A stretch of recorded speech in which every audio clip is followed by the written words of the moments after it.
It is Thursday the 9th of June. This is episode 101, so I'm firmly couched in the hundreds now. It has been a long week. I'm feeling tired, not necessarily physically tired, just kind of, it's not a bad tired even. And I have a couple things that I want to say today.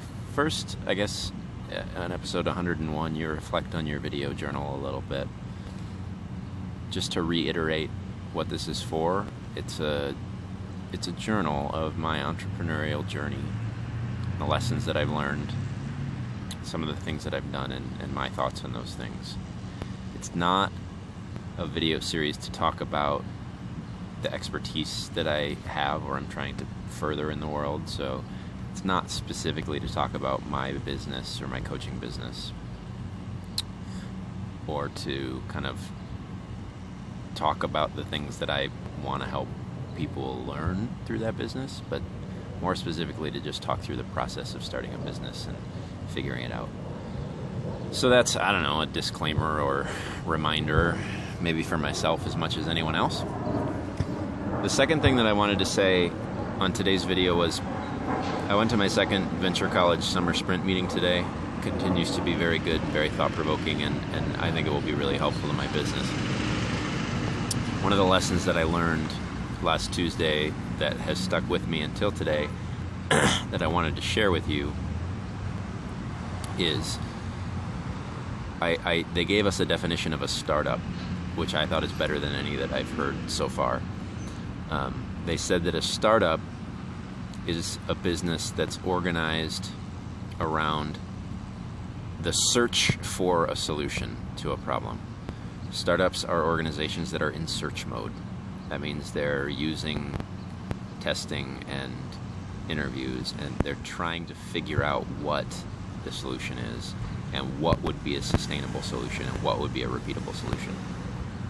Businesses that are not startups are in execution mode. They know what the solution is, and then they just need to execute, just to do it, to repeat it, to sustain it. It's interesting because my business is very much in search mode right now. I have a handful of things that I'm good at, that I have facility with, like writing and analysis and critical thinking and active listening and professional empathy, those kinds of things that I could potentially help my customers with. But what I need to do now is find out which of those are most valuable to them and how valuable they are, how much they'll pay for them, and how I navigate the rocky terrain of figuring all of those things out. That's startup mode. That's search. At some point, if I'm successful with that search and I find that repeatable, sustainable business model, then I switch into execution mode.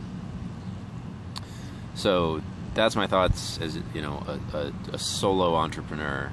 People who are starting businesses have it ever so much more complex. They have to figure out how to do that with teams of people, with lots of people.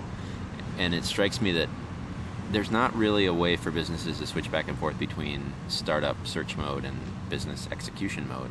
And there probably should be, because solutions to problems don't necessarily work in perpetuity. There are businesses that obviously have a lot of momentum. Like a Micron, for example, will be in business for decades, whether or not the market for microchips is the way it was for the first 30 years of their existence, just because of momentum. I wonder if organizations like that have any easy way to switch back to that search mode, to finding answers to problems instead of just executing on problems that might not exist anymore. So, yeah, that's today's video log, kind of a long one, and hopefully thought-provoking. I'd love to hear if you have any thoughts on the matter. See you later.